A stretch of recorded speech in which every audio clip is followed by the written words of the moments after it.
Señores, estamos conversando sobre el impacto, la incidencia de la tecnología en la sociedad dominicana.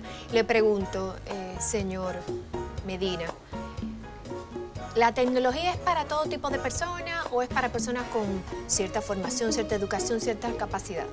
Mira, más que un tema de tecnología, es un tema de mercado, ¿eh? La tecnología está abierta para todos. Bueno, determinadas plataformas, porque hay una serie de plataformas que hay que comprarlas para tú poder disponer de ellas. Y cuando hablo de plataformas que tú tienes que acceder mediante la compra, me refiero a determinados software que no existen libremente en las redes. Pero el uso de toda esta tecnología que tenemos, personas que no saben ni siquiera manejarse a sí mismos con todo este poder de la tecnología. Bueno, ya lo dijo Humberto Eco antes de morir.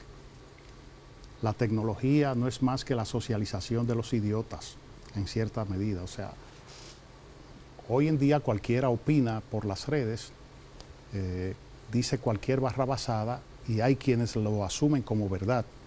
Y eso se difunde y llega el momento en que esa mentira o esa barrabasada se legitima socialmente, es decir, es aceptada por determinados sectores de la sociedad. Y esa es una de las implicaciones negativas que yo digo que existen con las redes sociales particularmente.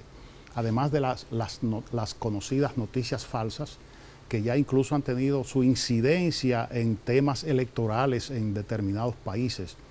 En el caso de Estados Unidos, el más famoso, sí, que se conoce como la famosa trama rusa, que todavía no se ha demostrado sobre el particular.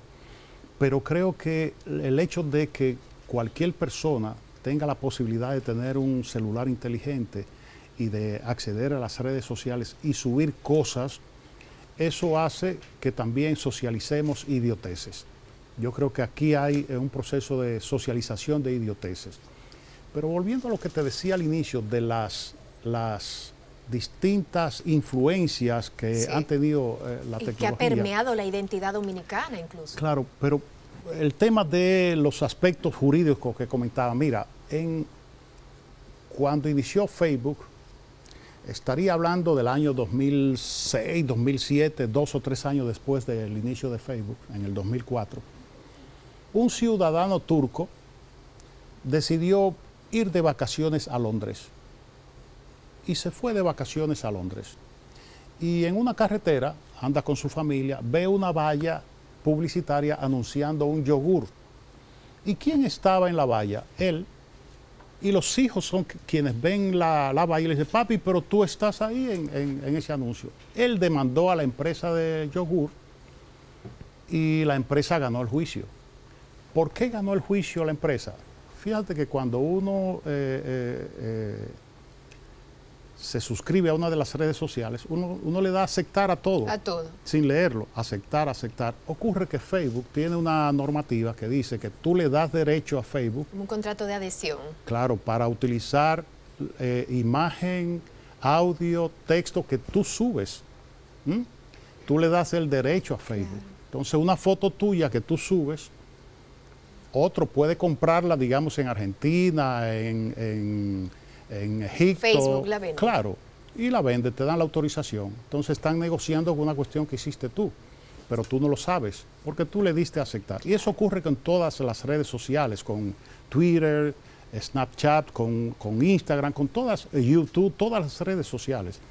Y es una de las consecuencias que tenemos del uso inadecuado de las redes sociales, porque lo lógico es que tú leas ese contrato que tú vas a firmar, vea incluso en el caso de Facebook, te mandan, en el caso que tú no estés de acuerdo con esa disposición, te manda a un lugar donde tú puedes establecer algún nivel mínimo de condicionantes, pero ningún ciudadano hace eso. Claro, claro. Y hay algo.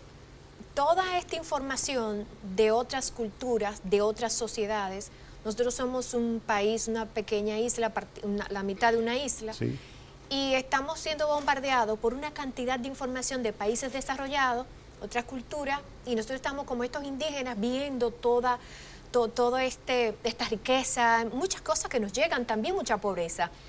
¿Cómo impacta eso a la sociedad dominicana, al dominicano? Claro, yo digo que, bueno, en los años 60, 70, yo que soy de esa época, Recuerdo que uno desde la universidad y a través de los clubes culturales, uno decía, luchemos contra la penetración cultural extranjera. ¿Y qué era la penetración cultural extranjera? En aquella época de la analogía, de lo análogo, era la música, la vestimenta, los alimentos, etcétera, etcétera. Hoy en día ya eso no es posible, porque como te decía al principio, estamos en una aldea global. Y lo lamentable es precisamente que vamos asimilando una serie de prácticas sociales de sociedades que tienen, digamos, 2 pasos, 3 pasos más adelante que República Dominicana. Y cuando asumimos esas prácticas culturales, no hacemos más que una desvirtuación de ellas o una adecuación, digamos, local.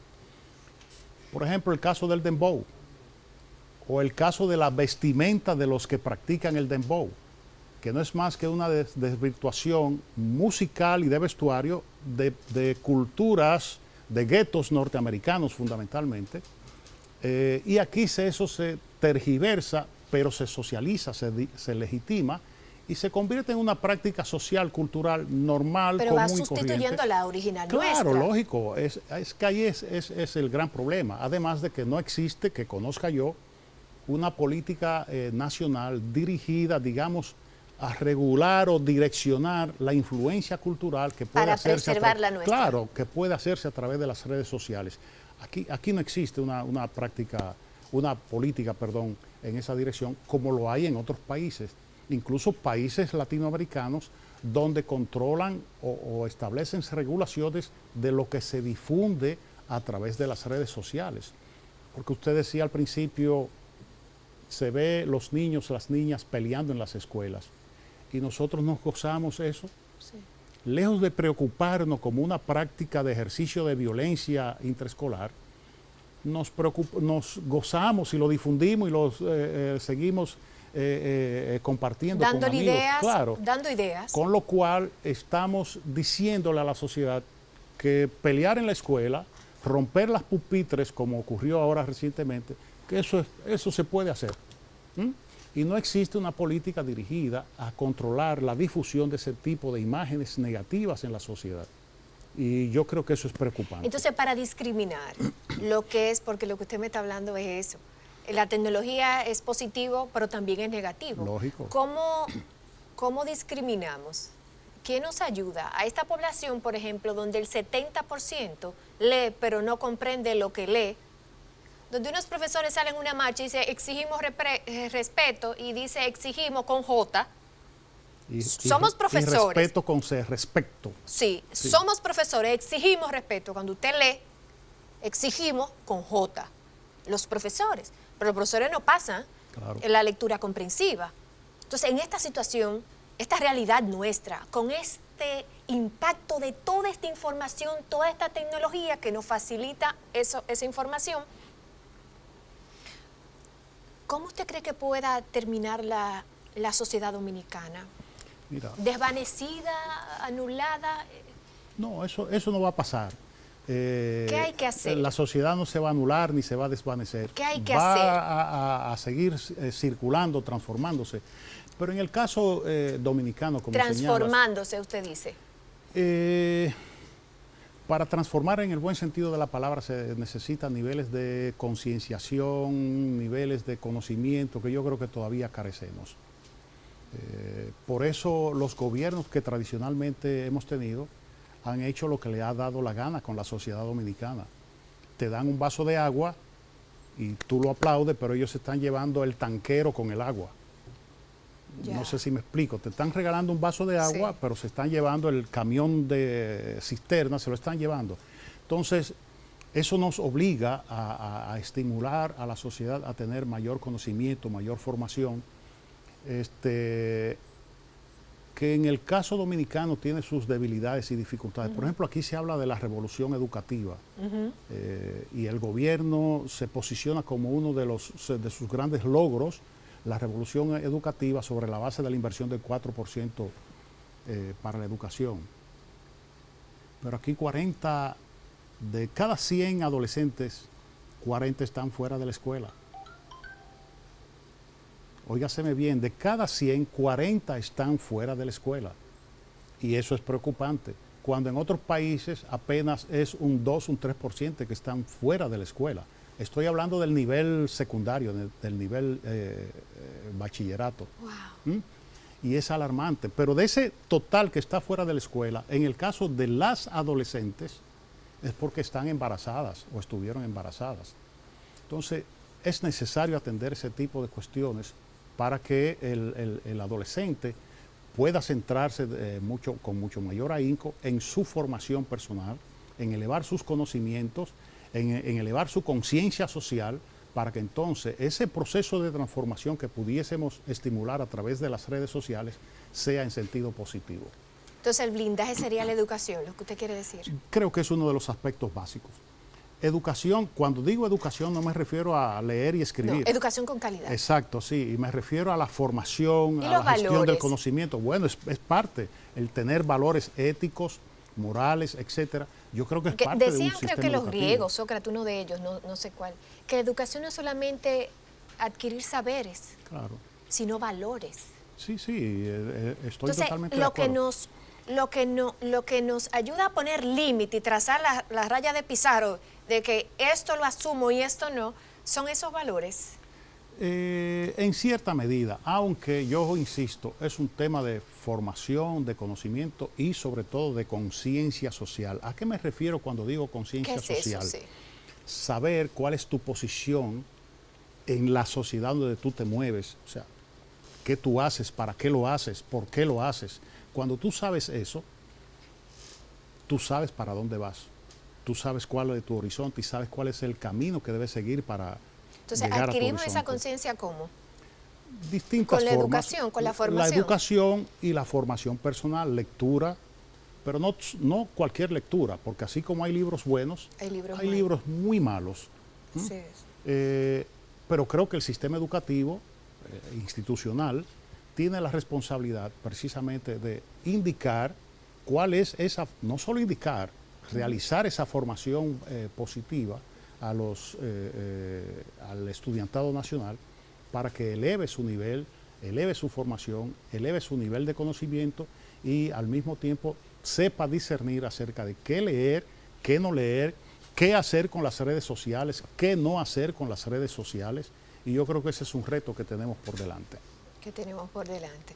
Entonces, hay algo ya finalmente que no tiene que ver con tecnología, pero no sé si usted se siente incómodo si yo le pregunto, ¿qué opina usted de leer la Biblia en las escuelas? Mire, yo no soy muy lector de la Biblia. Yo creo que hay que respetar la concepción que tenga cada cual.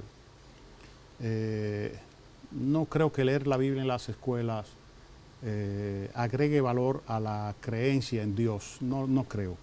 Respeto a aquel que lo haga, pero creo que debe haber la libertad de que cada cual entienda qué leer. Porque yo diría, y si yo lo que quiero es leer el Corán, o si otro lo que quiere leer otro libro ortodoxo cristiano, estaríamos hablando entonces de libertad de pensamiento. Y veo que hay una especie de ortodoxia en esa decisión que se ha tomado acá en República Dominicana. Bien, muchísimas gracias por estar aquí con nosotros, muy valioso sus conocimientos. Gracias espero por la que invitación. nuestra audiencia, bueno, pues la haya aprendido. Gracias. Siempre muy útil. Gracias por venir, A sus señor órdenes, Nelson. gracias. Amigos, no se muevan, retornamos con la señora María Fulcar del Programa Mundial de Alimentos aquí en la República Dominicana. Retornamos en segundos. Mira, por favor.